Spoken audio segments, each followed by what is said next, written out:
Namaste, welcome to நிஃபியாஸ் online spoken Hindi. நம்ம இந்த வீடியோவில் 9th ஸ்டாண்டர்ட் என்சிஆர்டி சிலபஸில் இருக்க தூல் லெசனுக்கான கொஷின் ஆன்சர் தான் பார்க்க போகிறோம். தூல் அப்படின்னா என்ன அப்படின்னா டஸ்ட், அதாவது டஸ்ட்டுன்றது தூசி அப்படின்றத விட தூல் அப்படின்றது எதை குறிக்குது அப்படின்னா மண் இருக்கு இல்லையா, அதை தான் மீன் பண்ணுறது தான் இந்த தூல் அப்படின்றது. இதில் நிம்னலிखित प्रश्नों के उत्तर एक दो पंक्तियों में दीजिए. ஸோ இவங்க கொடுத்துருக்க கொஷின்ஸ்க்கான ஆன்சரை 1 or 2 லைன்ஸில் கொடுக்க சொல்லியிருக்காங்க. ஸோ ஃபஸ்ட்டு 2 கொஷின்ஸ் பார்ப்போம். हीरे की प्रेमी उसे किस रूप में पसंद करते हैं. हीरे की प्रेमी அப்படின்னா டைமண்ட் லவர்ஸ். டைமண்ட் அப்படின்னா வைரம் இருக்கு இல்லையா, ஸோ வைரத்தை விரும்புகிறவங்க அது எந்த மாதிரி இருந்தால் இன்னும் ரொம்ப விரும்புகிறாங்க அப்படின்னு சொல்லி கேட்குறாங்க.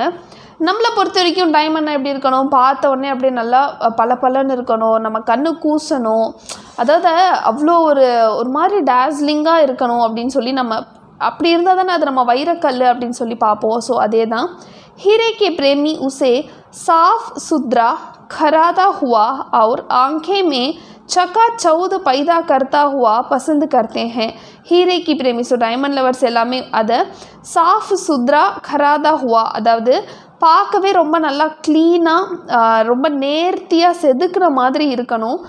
அவர் ஆங்கோனா நம்ம கண்களுக்கு சக்காச்சவுது அப்படின்றது ஒரு மாதிரி டேஸ்லிங்கு, கண்ணை கூசும் விதமாக கண்ணை கூசணும், அதாவது சக்காச்சவுது பைதா கர்த்தா ஹுவா, கண்ணு கூசும்படியாக நம்ம கண்ணை கூச வைக்கணும், அந்த அளவுக்கு இருக்கணும். அப்படி இருந்தால் அதை அப்படி இருக்கணும் அப்படின்னு சொல்லி விரும்புகிறாங்க. ஸோ 2 பாயிண்ட் தான், சாஃப் சுத்ரா ஹராதா ஹுவா அவர் ஆங்கேமே சக்காச்சவுது பைதா கர்த்தா. ஸோ இந்த 2 பாயிண்ட் தான் இந்த மாதிரி இருக்கணும் அப்படின்னு நினைக்கிறாங்க. प्रश्न 2 सेकेंड क्वेश्चन पारुंगा. सेकेंड क्वेश्चन, लेखक ने संसार में किस प्रकार के सुख को दुर्लभ माना है. लेखक அப்படின்னா யாரு, இந்த லெசனுடைய ஆத்தர் என்ன சொல்றாரு அப்படின்னா சன்சார் அப்படின்னா இந்த உலகத்தில் கிஸ் பிரகார் கே சுக் எந்த விதமான ஒரு ஹாப்பினஸ் துர்லப் மானா ஹே. துர்லப் அப்படின்னா ரொம்ப அரிதான, ரொம்ப ரேரு, அந்த மாதிரி ஒரு ஹாப்பினஸ் கிடைக்கிறது ரொம்ப ரேரான விஷயம் அப்படி சொல்கிறாங்க. அது எந்த வகையான ஒரு ஹாப்பினஸ் அவ்வளோ ரேராக கிடைக்கக்கூடியது அப்படின்னு சொல்லி கொஷின்ஸ் கேட்டிருக்காங்க. ஸோ இந்த பிரச்சனைக்கான உத்தர் பாருங்கள். ஆன்சர், गाँव की मिट्टी में खेलने में और अखाड़े की मिट्टी से शरीर रगड़ने से जिस तरह का सुख मिलता है, लेखक ने संसार में उसे प्रकार की सुख को दुर्लभ बताया है. 2 விஷயம்தான். ஒன்று, गाँवனா கிராமம், வில்லேஜ். गाँव की मिट्टी में खेलने, கிராமத்தில் இருக்க மண்ணில் விளையாடுறது. முன்னாடிலாம் மண்ணில் விளையாடுறதே ஒரு கல்ச்சராக இருந்துச்சு. இப்போல்லாம் நம்ம வீட்டில் இருக்க பசங்களை மண்ணில் விளையாடாத அப்படின்னு சொல்கிறோம். ஏன்னா அப்போ இருக்க அந்த மண்ணுக்கும் இப்போ இருக்கிறதுக்கும் நிறைய வித்தியாசம் இருக்குது. இப்போல்லாம் மண்ணில் கை வச்சாலே ஏதாவது இன்ஃபெக்ஷன் வந்துடுது, அந்த மாதிரிலாம் இருக்கு இல்லையா. அப்போல்லாம் பார்த்திங்கன்னா இந்த கிராமத்தில் இருக்க மண்ணில் விளையாடுறதே ரொம்ப ஒரு ஜாலியான விஷயமா, மண்ணில் விளையாடுறதே ஒரு விளையாட்டாக இருக்கும். ஸோ गाँव की मिट्टी में खेलने में இது ஃபஸ்ட்டு. और अखाड़े की मिट्टी से शरीर रगड़ने. अखाड़े की मिट्टी அப்படின்னா இப்போது உங்களுக்கு ஈஸியாக சொல்லணும் அப்படின்னா நீங்கள் தங்கல் படம் பார்த்துருந்தீங்க அப்படின்னா, அப்படி அதுவும் இல்லைன்னா மல்யுத்த வீரர்கள்லாம் இருப்பாங்கள்ல, மண்ணில் சண்டை போடுவாங்க, மண்ணில் நின்று சண்டை போடுவாங்க, அதுதான் அக்காடைக்கு மிட்டின்வாங்க. அந்த மண் இருக்கு இல்லையா, அந்த மண் நம்ம உடம்புல தேய்க்கிறதுனால ஷரீர ரகட்னேசே, ஷரீர்னா நம்ம உடம்பு, ரகட்னேனா தேய்க்கிறது, ரகட்னேசே ஜிஸ் தரக்கா சுக் மில்தா ஹே, அப்போ நமக்கு ஒரு சந்தோஷம் கிடைக்குமே, அதுதான் இந்த உலகத்திலே ரொம்ப இந்த உலகத்திலே நமக்கு கிடைக்கக்கூடிய சந்தோஷங்களில் ரொம்ப ரொம்ப அரிதான ஒரு சந்தோஷம், ஹாப்பினஸ் அப்படின்னா இந்த 2 விஷயம் அப்படின்னு சொல்கிறாங்க. என்னென்னது, गाँव की मिट्टी में खेलने 1, अखाड़े की मिट्टी से शरीर रगड़ने. ஸோ இந்த 2 விஷயம்தான் அப்படின்னு சொல்கிறாங்க. ஸோ நெக்ஸ்ட் பாருங்கள். निम्नलिखित प्रश्नों के उत्तर 25 से 30 शब्दों में लिखिए. ஸோ 25 to 30 வேர்ட்ஸில் எழுத சொல்லியிருக்காங்க. ஃபஸ்ட்டு 1 or 2 லைன்ஸில் எழுதினா போதுன்னு சொன்னாங்க. இப்போது 25லேருந்து 30 வேர்ட்ஸ் கவர் ஆகிற மாதிரி எழுத சொல்லியிருக்காங்க. फर्स्ट वन पारुंगा. प्रश्न 1, धूल के बिना किसी शिशु की कल्पना क्यों नहीं जा सकती है. धूल के बिना அப்படின்னா வித்தவுட். ஸோ இந்த தூள், இந்த மண், இது இல்லாமல் சிசு அப்படின்னா குழந்தை, எந்த ஒரு குழந்தையுடைய கற்பனையுமே நடக்க முடியாது, ஒரு கற்பனையே இருக்க முடியாது அப்படின்றாங்க. ஏன் அப்படின்னா அதுக்கு தான் இங்கே எக்ஸ்ப்ளனேஷன் கொடுத்துருக்காங்க. दूल के बिना शिशु की कल्पना इसलिए नहीं की जा सकती है क्योंकि அப்படின்னா ஏனென்றால் பிகாஸ் शिशु चलते खेलते उठते बैठते जब गिरते ஸோ खेलतेனா चलतेனா நடக்கிறது खेलतेனா விளையாடுறது उठते बैठतेனா ஏந்திரிக்கிறது உட்கார்றது जब गिरता है गिरतेனா கீழே விழுறது குழந்தை விளையாடும் போது கீழே விழும் இல்லையா तो उसके शरीर पर धूल लगना ही है அந்த மாதிரி பண்ணும்போது அந்த குழந்தையோட உடம்புல டஸ்ட் என்ன பண்ணணும் டஸ்ட் படணும் அந்த மண் வந்து படணும் इस धूल दूसरे शिशु का सौंदर्य और भी बढ़ा जाता है இந்த மாதிரி அந்த குழந்தை ஆடும்போது பாடும்போது நடக்கும்போது விளையாடும்போது கீழே விழும்போது அந்த கீழே இருக்க மண் அந்த குழந்தையோட உடம்புல ஒட்டுது இல்லையா அதுவே வந்து அந்த குழந்தையோட அழகை வந்து இன்னும் மேம்படுத்துது அப்படின்றாங்க சௌந்தர்ய அப்படின்னா அந்த அழகு और भी बढ़ जाता है और भीனா இன்னும் அதிகமாக கூடுதலாக அழகாயிடுது அப்படின்னு சொல்கிறாங்க தூள் உஸ்கே சௌந்தர்யக்கோ படாத்தி है இந்த டஸ்ட் என்ன பண்ணுது அந்த குழந்தையோட அழகை அதிகரிக்குது அப்படின்னு சொல்கிறாங்க அடுத்து प्रश्न 2 हमारी सभ्यता धूल से क्यों बचना चाहती है हमारी सभ्यता அப்படின்னா நாகரிகம் நம்மளுடைய இந்த நாகரிகம் ஏன் இந்த மண்ணில் விளையாடுறது போகிறது வர்றது இதுலேருந்து ஏன் தப்பிக்கணும்னு நினைக்கிறாங்க அப்படின்னு கேட்குறாங்க பாருங்கள் உத்தர் हमारी सभ्यता धूल को गर्द समझती है गर्द அப்படின்னா இதை ரெண்டு விஷயமா சொல்லலாம் கருது அப்படின்றது அதில் விளையாடினா தேவையில்லாத தொற்று அவங்களுக்கு வருது தேவையில்லாத இன்ஃபெக்ஷன்ஸ் வருது அதனால் அது மட்டும் இல்லாமல் அது ரொம்ப ஒரு மாதிரி திக்காக இருக்குது அப்படின்னு நினைக்கிறாங்க ஸோ அந்த தூளே வந்து ஏதோ ரொம்ப ரொம்ப திக்னஸாக இருக்க மாதிரி இருக்குன்னு ஃபீல் பண்ணுறாங்க बनावटी அப்படின்னா ஆர்டிஃபிஷியல் बनावटी प्रसाधन सामग्री और சல்மே சித்தாரே மேஹி சௌந்தர்ய மாந்தி ஹே அதாவது இப்போ இருக்க மக்கள்லாம் என்ன நினைக்கிறாங்கன்னா ஆர்டிஃபிஷியலாக செய்யக்கூடிய ஆர்டிஃபிஷியல் காஸ்மெட்டிக்ஸு அதுலேருந்து வரக்கூடிய மெட்டீரியல்ஸு அதனால் செய்யக்கூடிய பொருட்கள் இதில் தான் வந்து அழகு இருக்குது அப்படின்னு நம்புகிறாங்க சௌந்தர்யனா அழகு இதில் பியூட்டி இருக்குன்னு நம்புகிறாங்க गाँव की धूल में उन सलमे सितारों के धुंधले पड़ने की आशंका होती है இந்த गाँव அப்படின்னா அந்த கிராமத்தில் இருக்கக்கூடிய அந்த மண் இருக்கு இல்லையா அதனால் செய்யக்கூடிய குழந்தைங்களுக்கு கொடுக்கக்கூடிய டாய்ஸோ இல்லை விளையாட்டு பொருட்களோ இல்லை எதுவாக இருந்தாலுமே அது கொடுக்க வந்து இப்போ இருக்க மக்கள் என்ன பண்ணுறாங்க பயப்படுறாங்க ஆஷங்கா அப்படின்னா வந்து அச்சம் கொள்கிறாங்க इसलिए वह धूल से अर्थार्थ கிராமிய சன்ஸ்கிருதி சே பச்னா சாத்தியே அதனால தான் அவங்க இந்த தூளில் இருந்தும் அர்த்தார்த்த அப்படின்னா அதர் வேர்ட்ஸ்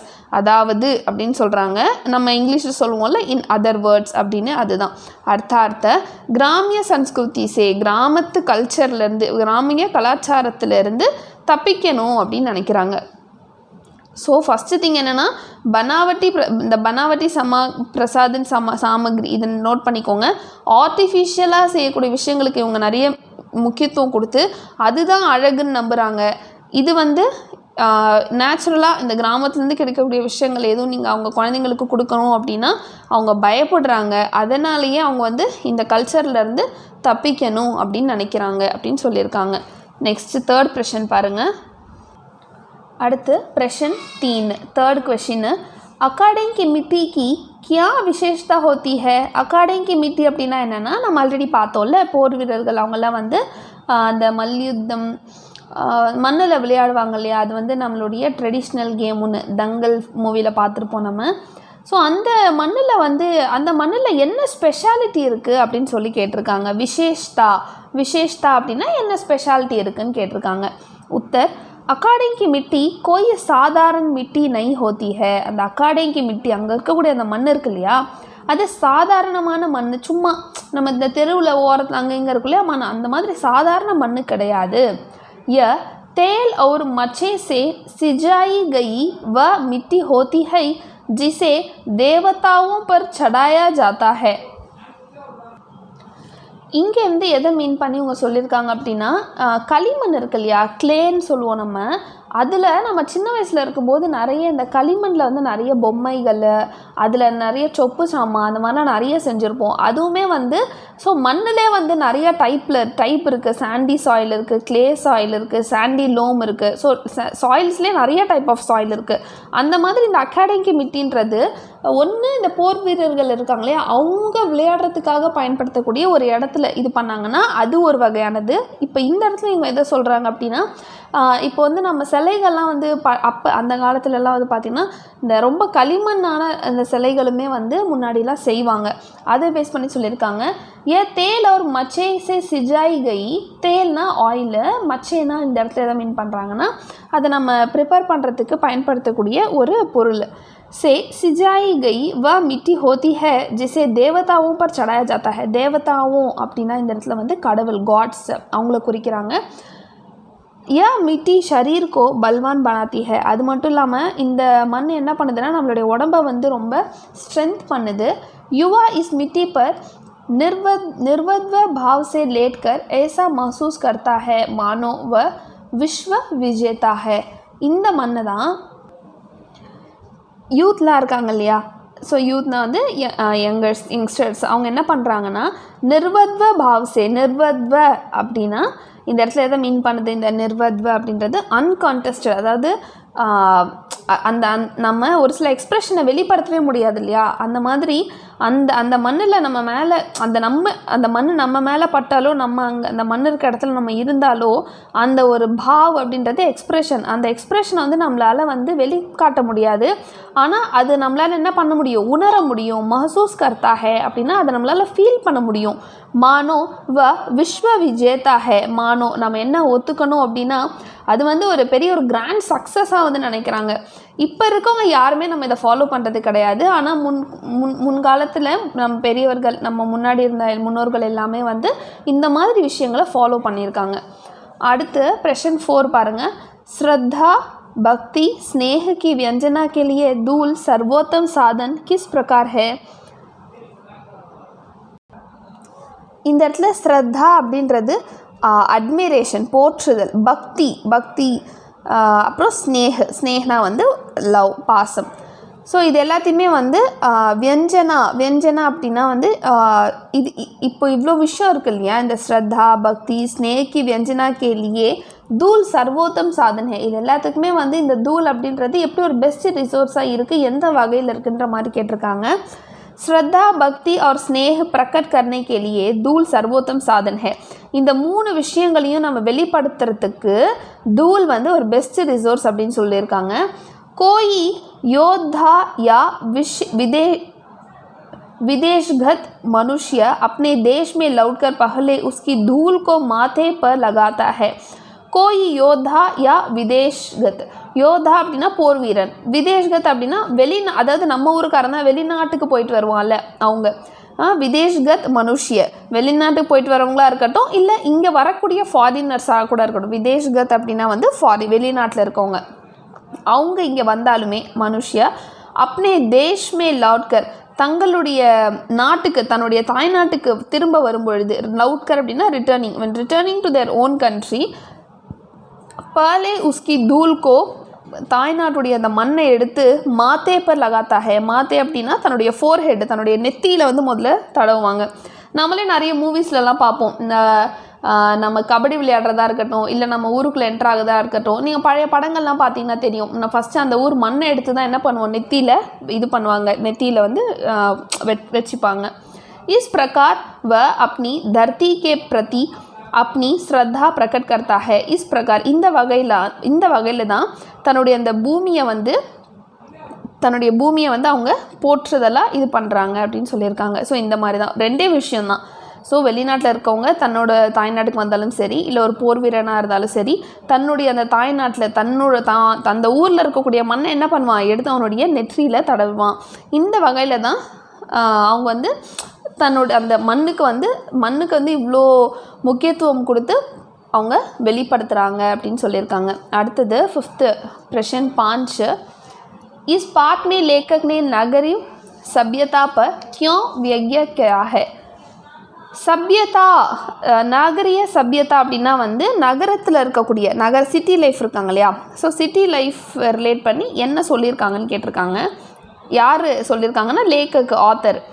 इस पाठ में लेखक ने नगरीय सभ्यता पर यह व्यंग्य किया है. व्यंग्य அப்படின்னா வந்து நையாண்டி, சும்மா ஃபன்னாக சொல்கிறது என்னன்னா, कि नगर में बसने वाले लोग इस बात से डरते हैं कि धूल उन्हें गंदा न कर दे. நகர் மே பஸ்னே வாலே லோக்னா இந்த நகரத்தில் வாழக்கூடிய மக்கள் இஸ் பாட் சே டர்த்தே ஹே, ஒரு விஷயத்துக்கு அவங்க பயப்படுறாங்க. என்ன அப்படின்னா, தூல் உன்ஹே கந்தா ந கர்தே, எங்கள் மண் வந்து தங்களை வந்து டர்ட்டி ஆக்கிடக்கூடாது. அவங்க எல்லாம் மண்ணை எப்படி பார்க்குறாங்க, டர்ட்டியாக பார்க்குறாங்க. ஸோ அது வந்து நம்மளை அழுக்கு பண்ணிடக்கூடாது அப்படின்னு நினைக்கிறாங்க. वे सोचते हैं कि धूल के संसर्ग से उनकी चमक धमक फीकी पड़ जाएगी. அவங்க என்ன நினைக்கிறாங்கன்னா, சோச்தே அப்படின்னா திங்கிங். அவங்க என்ன திங்க் பண்ணுறாங்கன்னா, தூல் கே சன்சர்க் சே, தூள் அந்த தூள் இருக்கு இல்லையா அந்த மண், அதனால் சன்சர்க் அப்படின்னா இந்த இடத்துல தொற்று, இன்ஃபெக்ஷன், அதில் ஏதாவது பூச்சியோ அதுவோ இதுவோ இருந்து அதனால் வரக்கூடிய தொற்றால் உன்கி சமக் தமக் அப்படின்னா ஒரு மாதிரி சிட்டியில் இருக்கவங்களே ஏதோ ஷைனிங்காக இருக்க மாதிரி இது பண்ணுவாங்க இல்லையா, ஸோ தன்னுடைய அந்த கிளிட்டரு அந்த ஷைன்னஸ் அது எல்லாமே எங்கே பேல் ஆகிடுமோ அப்படின்னு சொல்லி யோசிக்கிறாங்க. மைலே ஹோனே கே டர் சே வே अपने शिशुओं को भी धूल से दूर रखते हैं. மைலே அப்படின்னா அழுக்காயிடுவாங்க, தன்னுடைய குழந்தைங்க வந்து எங்கே அழுக்காயிடுவாங்களோ அப்படின்றதுக்கு பயந்துமே நிறைய பெற்றோர்கள் என்ன பண்ணுறாங்க, குழந்தைகளை வந்து மண்ணில் விளையாடுறதுக்கு கூட அனுமதிக்கிறது இல்லை. ஸோ மைலே ஹோனேக்கே டர் சே, அதான் மைலே ஹோனேன்னா அழுக்காகிடுறாங்க அப்படின்ற பயத்தில் अपने शिशुओं को भी தன்னுடைய குழந்தைங்களை கூட தூள் சே தூர் ரக்தே ஹே, அந்த மண்ணிலேருந்து தூரமாகவே வைக்கிறாங்க, மண்ணில் விளையாடக்கூடாது, மண்ணுக்கு போகக்கூடாது அப்படின்னு. ஸோ இதுதான் வந்து தூளில் இருக்கக்கூடிய கொஷின் ஆன்சர். அது இல்லாமல் நமக்கு அடுத்தது 50 to 60 வேர்ட்ஸில் எழுதக்கூடிய பிக் கொஷின் ஆன்சர்ஸும் இருக்குது.